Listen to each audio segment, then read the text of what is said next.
Fidèles téléspectateurs de GG TV, c'est un réel plaisir d'être devant vos postes télévisés dans le cadre de cette émission Miroir de Femmes.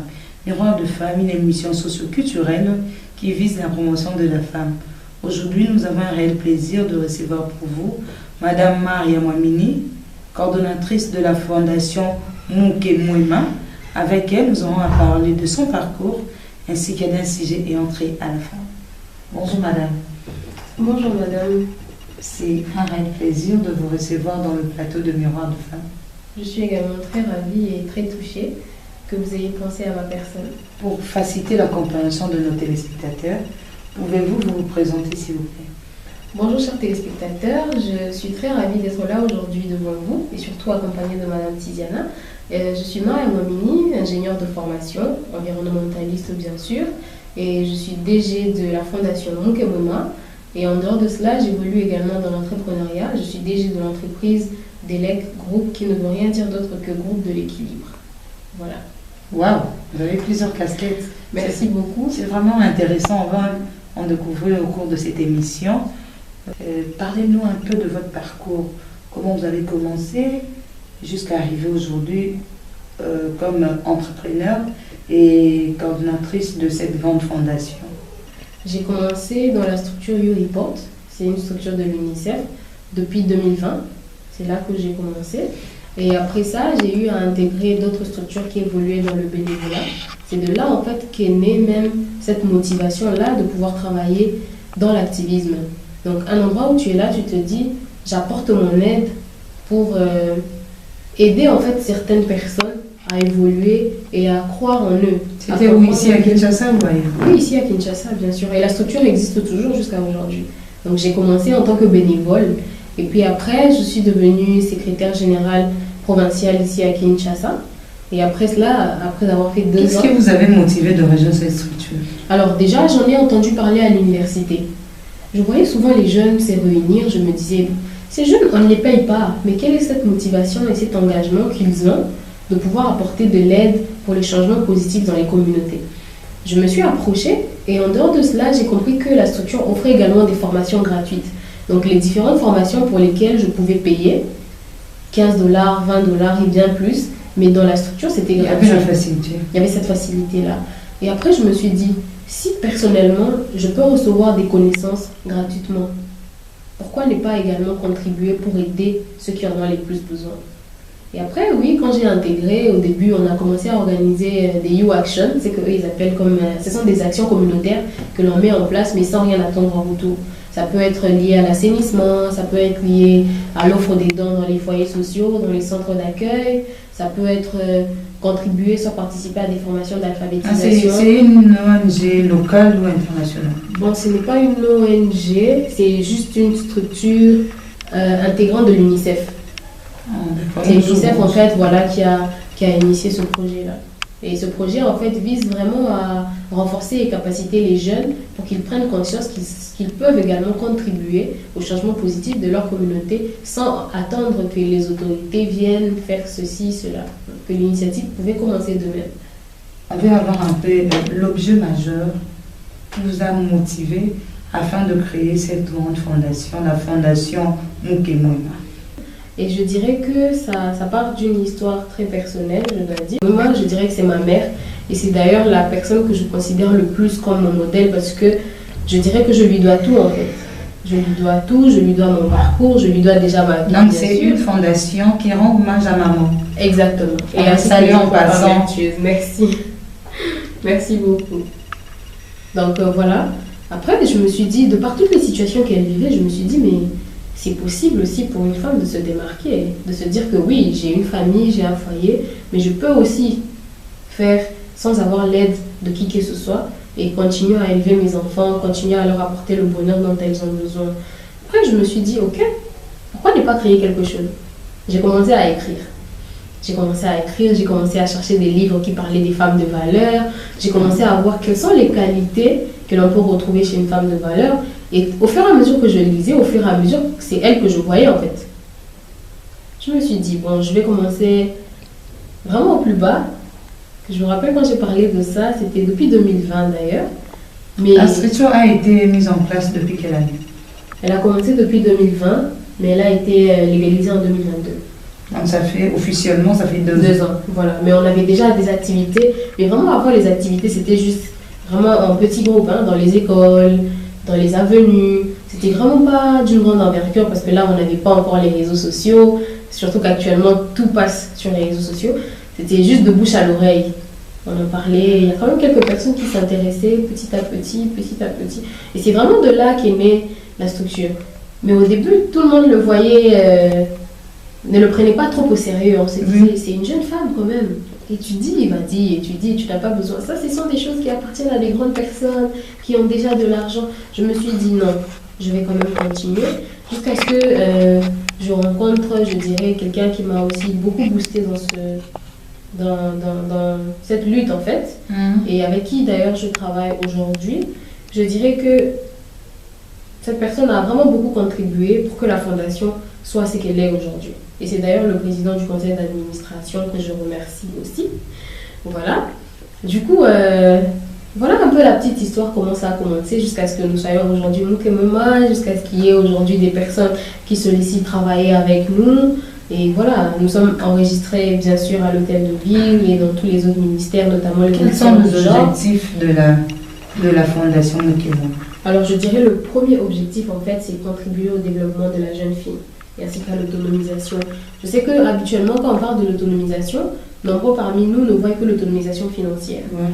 Mais déjà pour qu'une personne soit autonome financièrement, il faudrait d'abord qu'elle soit autonome personnellement. Ouais. Parce que pour quelqu'un qui n'arrive pas à se gérer personnellement, même si vous lui donnez des millions, Ça sera difficile. ça sera très difficile. Donc voilà un peu l'objectif vraiment majeur. Et la Fondation travaille plus en fait pour contribuer au développement de la jeune fille. Pas que physique. Quels sont les domaines d'intervention de la Fondation Moukemema? Alors déjà, nous sommes dans la formation professionnelle, dans l'entrepreneuriat féminin, dans la santé de la femme, dans le changement social et comportemental. Nous sommes également dans la protection de l'environnement, du fait que je suis environnementaliste de formation. Exactement. Donc voilà. Madame Maria, la Fondation est-elle s'étend seulement dans la ville de Kinshasa ou c'est dans d'autres provinces ainsi que dans d'autres pays? Alors, officiellement, c'est d'abord ici à Kinshasa, mais officieusement, on a déjà des points focaux, notamment dans le Maniema, dans le Congo central et au Sud Kivu. Alors, vous avez de points focaux. Est-ce que vous organisez des activités là-bas à travers ces points focaux? Oui, avec ces points focaux, il y a des activités, mais comme je disais, eux aussi, c'est comme nous, on a commencé. C'est encore de bouche à l'oreille parce que pour arriver aujourd'hui à rendre les activités officielles, c'est toute une démarche en fait qu'il faudrait prendre. Ouais. Voilà. Donc nous sommes en fait dans ce processus-là de la même manière que nous avons officialisé à Kinshasa, le faire également dans les provinces. Madame Maria, avec aujourd'hui la concurrence des associations, des ONG, de fondations, et comment est-ce que la Fondation Moukemema arrive-t-elle à s'en sortir? On dit toujours deux valent mieux qu'un. Quand déjà je me dis. On se réveille chaque matin, il y a plusieurs associations, il y a plusieurs ONG qui naissent. Et dans la plupart de ces associations-là, ils évoluent presque dans le même domaine. Voilà pourquoi je dis deux valent mieux qu'un. Parce que je me dis, peut-être que moi je peux être limitée par rapport à certaines thématiques, mais il y a peut-être Madame Tiziana qui évolue peut-être dans la santé mentale de la femme. Chose que moi personnellement je n'ai pas. Voilà pourquoi je ne le vois pas trop comme une concurrence, mais par contre je suis très contente de savoir que nous sommes nombreuses en fait à contribuer pour le bien-être de la femme. Surtout que moi je peux me dire, bon moi je suis à Kinshasa, mais peut-être que je suis à Ngaliema, il y a Mongafula, il y a Lingwala, mais quand j'entends parler d'une autre organisation qui est peut-être à Limité, Lemba, moi perso ça me réjouit. Je ne sais pas comment les autres peuvent l'interpréter. D'autres peuvent le voir comme la concurrence, d'autres peuvent le voir comme... Mais c'est vraiment quelque chose que moi je ne considère pas comme concurrence parce que je me dis, nous tous en fait, nous luttons pour la bonne cause qui est celle de la femme. Et est-ce que les activités de la Fondation Moukemema sont-elles limitées toujours dans la commune de Ngaliema ou dans toutes les communes de la ville de Kinshasa? En tout cas, pas seulement à Ngaliema, dans toutes les communes de la ville. Habituellement, quand nous faisons les descentes sur terrain, nous préférons vraiment sortir de cette zone. Nous allons ailleurs.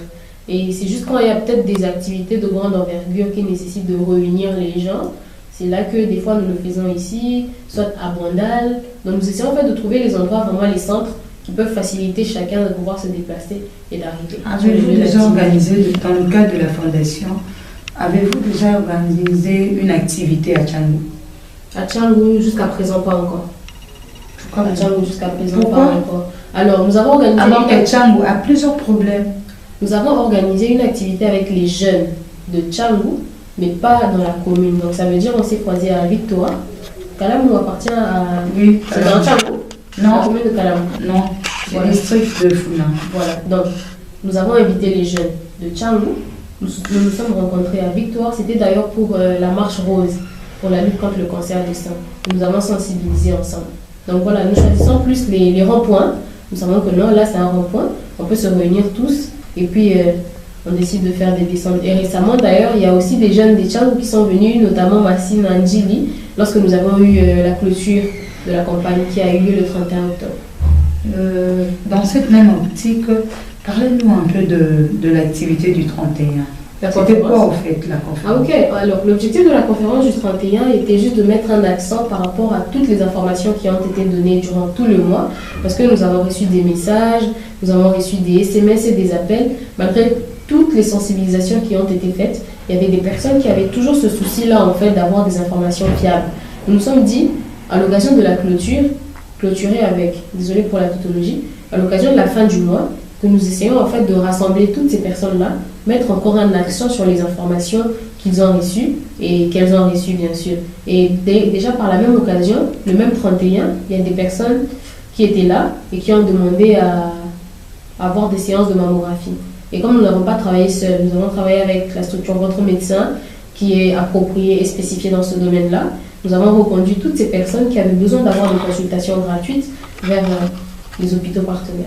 Parce que lors de ce dépistage du cancer du sein, est-ce que le nombre, soit de personnes qui sont venues dans la fondation Mukimoma, vous avez attrapé de femmes avec le cancer du sein, quelques personnes? En tout cas, par rapport à ce mois-ci, par rapport à la campagne, nous n'avons pas détecté, même pas un début. Et déjà, ça nous réjouit, en fait, du coup, on se dit, donc il y a peut-être de ces personnes-là qui prennent quand même le temps de mettre en pratique tout ce que l'on recommande pour éviter d'attraper le cancer. Ok, c'est une bonne chose. Merci beaucoup. Quelle lecture faites-vous entre la place et le rôle de la femme dans le développement d'une société, particulièrement notre société congolaise? Alors très personnellement, c'est vraiment une question très pertinente, si je dois dire. Et surtout, ce qui me réjouit en fait, c'est de savoir que au temps de nos pères, la femme était plus à la maison, bien sûr, comme dans toute la communauté africaine. Mais aujourd'hui, quand même, nous arrivons à voir que l'homme ne considère plus la femme comme son adversaire. Ne considère plus la femme comme un être qu'il faudrait laisser à l'état. Voilà. Mais il essaye plutôt de la tirer de là où elle est pour la ramener à côté de lui afin qu'ils avancent ensemble. Je suis vraiment ravie de voir qu'aujourd'hui, on a maintenant des femmes qui se démarquent dans leur domaine d'expertise, bien sûr. Et je dirais que le plus grand rôle de la femme, c'est de contribuer de manière égale avec ce que nous appelons hommes. Voilà pourquoi je préfère plus parler de l'égalité de genre, mais pas de l'égalité de sexe. Voilà. Et dire que nous avons tous les mêmes opportunités, nous avons tous les mêmes occasions en fait de donner les meilleurs de nous-mêmes. Et sans voir d'abord l'adversité, mais d'abord voir le but qui est de faire développer notre pays. En tant que jeune, une jeune dame qui démarre déjà dans son domaine, que ce soit du côté entrepreneuriat et du côté de la fondation, quel message pouvez-vous donner à toutes les jeunes femmes qui veulent se lancer dans l'entrepreneuriat et dans l'activisme? D'accord, merci beaucoup. Je commence déjà d'abord par l'entrepreneuriat. Pour toutes les personnes, soit pour tous les jeunes qui aimeraient se lancer dans l'entrepreneuriat, la première des choses, c'est d'abord d'apprendre. Parce que c'est pas un monde facile en tout cas. Il y a ceux qui pourront vous voir de loin et se disent oui, vous êtes bien, parce qu'ils ne voient que l'apparence, mais au fond, ils ne savent pas en fait ce que vous endurez pour rester debout. Donc, vous pouvez avoir de l'argent, mais quand vous ne connaissez pas, vous n'allez pas évoluer. Voilà pourquoi je conseille en tout cas, le premier point, c'est d'abord d'apprendre, se former, se capaciter des compétences ainsi que des potentiels qui vous permettront de tenir, même si demain après-demain vous décidez de vous lancer. Et par rapport à l'activisme, en tout cas, pour devenir activiste social, il n'y a pas de règle. Parce que déjà dans l'activisme, je vous conseille vivement. Personnellement, j'ai bénéficié de beaucoup de formations dans l'activisme gratuitement. des formations auxquelles je n'ai pas payé. Pourtant, ailleurs, C'est payant. c'est payant. Voilà. Donc, on dit toujours, vous avez la possibilité d'apprendre en donnant. Intégrer le monde de l'activisme. En même temps, vous allez donner de vos efforts, vous allez donner de votre énergie pour le bien-être des autres, mais en même temps, vous allez aussi recevoir. Pas seulement financièrement, mais peut-être du point de vue intellectuel. Voilà. Quelles sont les difficultés, madame, vous avez pu rencontrer dans votre vie professionnelle depuis que vous avez commencé? Alors, très personnellement, je dirais dans le monde professionnel, comme 50% des femmes pourront le dire, c'est plus l'adversité. Surtout quand vous travaillez avec les hommes, il y a plus ce côté où on essaie de vous considérer comme adversaire et on se dit, c'est pas ta place ici. Mais de par ma personne, de par ma tempérance, c'est vraiment quelque chose que je n'ai pas considéré comme difficulté parce que moi, je me dis toujours, ma mère me dit toujours, si tu veux avoir quelque chose qui se cache, soit qui se trouve en dessous du lit, il faut mettre les genoux à terre. Ouais. Pour atteindre ce que tu veux, humilie-toi si tu veux atteindre la gloire. Et d'ailleurs, même l'humilité précède la gloire. Donc très personnellement, je ne considère pas cela comme difficulté. Et même ce que je dirais aussi aux autres femmes, c'est que tant que vous avez besoin d'apprendre, tant que vous avez besoin de gagner et d'atteindre votre objectif, humiliez-vous et demain, vous y arriverez. Et vous n'avez pas connu le harcèlement? Parce que dans le milieu professionnel, plusieurs femmes ont eu à connaître le harcèlement sexuel. Très personnellement, en tout cas, je n'ai pas rencontré ce fait. Déjà, même à l'université, c'est quelque chose que je n'ai pas rencontré parce que moi, j'ai fini à l'INBTP, un monde qui est vraiment dominé par les hommes, mais je n'ai pas rencontré le harcèlement en tout cas. Parlez-nous un peu de vos perspectives d'avenir. Qu'est-ce que vous envisagez faire en rapport avec la fondation Mukime? Alors, avec la fondation, parmi les perspectives, je dirais les plus importantes en tout cas, c'est déjà arriver à initier un programme de suivi et évaluation pour s'assurer que réellement toutes les formations que nous avons eu à donner, soit tous les ateliers que nous avons eu à organiser, apporter ses fruits. Comme vous le savez, il y a des formations qu'on organise, il y a des personnes que vous pouvez perdre, vous pouvez perdre la trace de ces personnes-là. Mais vraiment, nous voulons nous insistons sur ça vraiment dans les 1 an, soit 2 ans à venir, d'avoir en fait un système de suivi et d'évaluation que toutes les personnes qui ont reçu quelque chose de nous le mettent en pratique.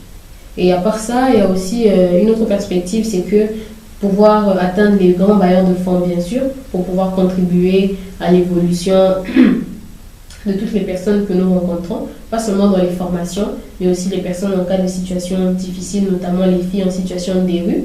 Ça aussi, c'est parmi nos perspectives, arriver à avoir en fait ces personnes de bonne foi qui aimeront pas nous accompagner, mais au travers nous, accompagner ces personnes-là qui ont le plus besoin. Donc voilà un peu les 2 perspectives les plus importantes sur lesquelles nous sommes en ce moment.